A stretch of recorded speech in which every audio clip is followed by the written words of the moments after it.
Hi everyone, in this video I want to show you a game between International Master Alan Mary and Grandmaster Nigel Short. This game was played in British Knockout Championship Round 1 2017. Let's see the game. White started with e4, placing a pawn in the center and controlling d5 and f5 squares. e5, black does the same, is occupying the center and controls d4 and f4 squares. Knight to f3 attacks the pawn from e5 and controls d4. It also prepares d4 advancement. Knight to c6, black defends his pawn and controls d4 square. Knight to c3, white develops the other knight, is controlling d5 square and e4 pawn. Knight to f6, black develops the other knight, attacking e4 pawn and controls d5 square. We have the four knights defense. Bishop to f5. Bishop to b5. White develops the bishop, is attacking the knight from c6, and next short castle might follow, putting the king to safety. Bishop to b4. Black copies white. He's attacking the knight from c3. Short castle and short castle, so both kings are saved. d3. With this move, white protects the e4 pawn, and also the dark square bishop can be developed. d6. Again, black is copying white. He's protecting the e5 pawn, and also the light square bishop can be developed. Bishop to g5, white develops the other bishop, and he's creating a pin on the knight from f6.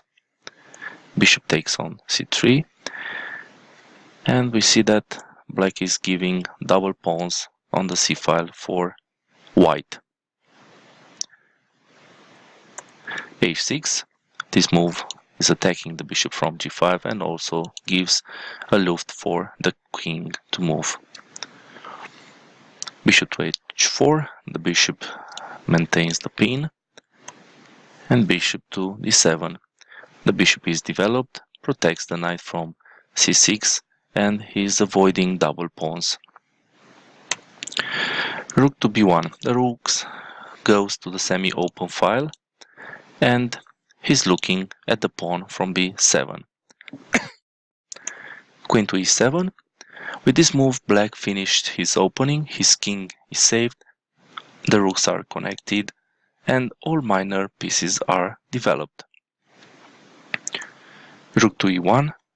The rook on e1 defends the pawn from e4 after white will play white will play d4. Rook ad8. The rook comes on the d file, and black is anticipating that white might play d4, and the d file will open. d4 from white, and b6. Black is defending the pawn from b7 by pushing it, in eventuality if white would take on c6 and the bishop retakes, white can play d5, and the bishop from c6 has to move, and then the pawn from b7 would be lost.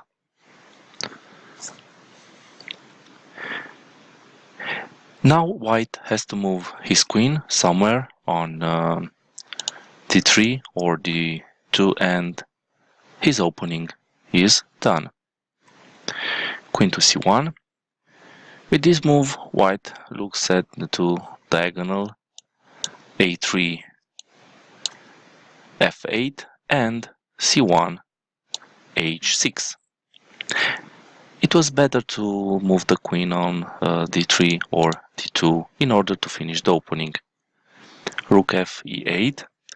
Black goes to the e file and it's putting pressure on e4 pawn. h3, this move controls g4 square,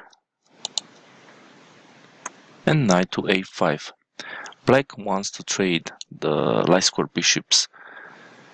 As we can see, black lacks some space and trading pieces would be okay for him. And white replied with bishop to d3. He doesn't want to trade. So bishop to c6, the bishop attacks d4 pawn. For the moment there are two attackers and two defenders. But if black would take on d4, then we will have four attackers on e4 pawn. In the game, white played queen to a3, so he's placing the queen on the a3 f8 diagonal.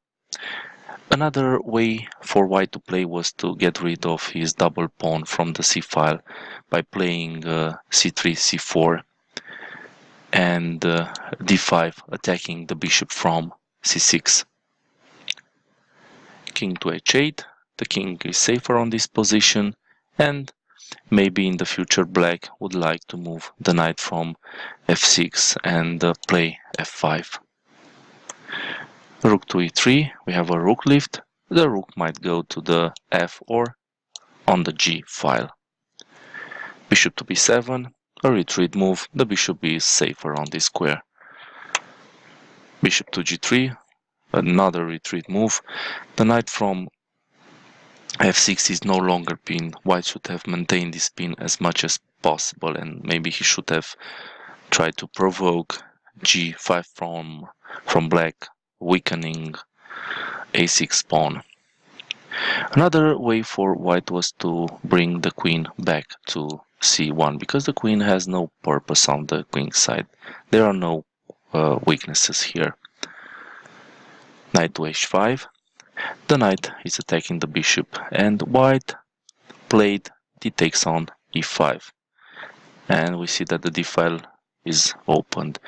Maybe white should have kept his two bishop advantage and retreating the bishop to h2. Black took the bishop, and white played an intermediate move attacking the queen. So rook to d6. The rook is taking this pawn, and we also see that the white queen is unprotected. And for example, if the bishop from d3 would move from this position, then black can win white queen by playing rook to d1 check, and the black queen picks up the white queen. So f takes on g3, white is capturing the knight, and now he has some dark square weaknesses around his king. Also the g3 pawn is unprotected. Black continues with c5.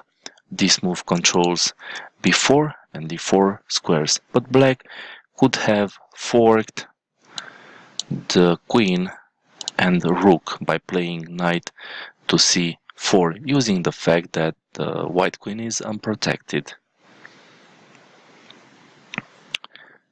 Rook b1. So white is defending against the c4 threat. And rook to e6. Black tripled on the e file. And this is the Alekhine gun. The e4 pawn is attacked 4 times and defended only 3 times. e5, the pawn is pushed and is defended by the knight. Black can remove the defender of e5 with bishop takes on f3 and then take the pawn, but black would drop a piece in this case.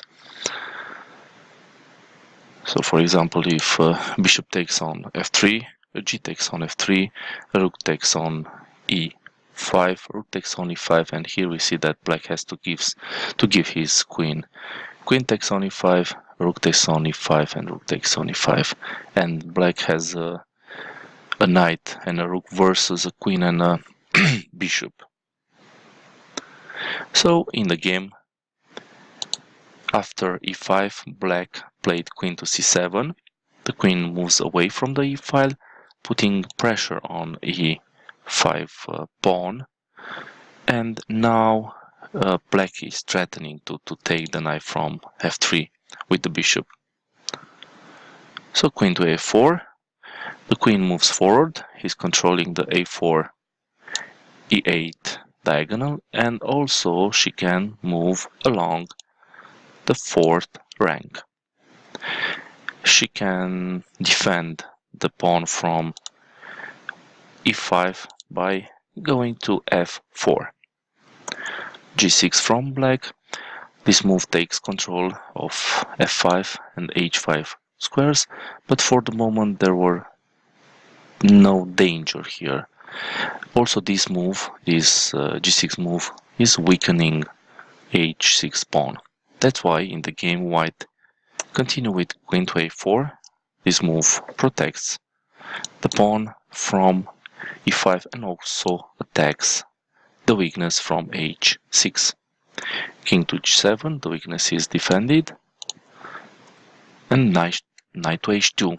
With this move white wants to play knight to g4 and put more pressure on the pawn from h6. Here black played c4, the bishop is attacked, and white played bishop to e4.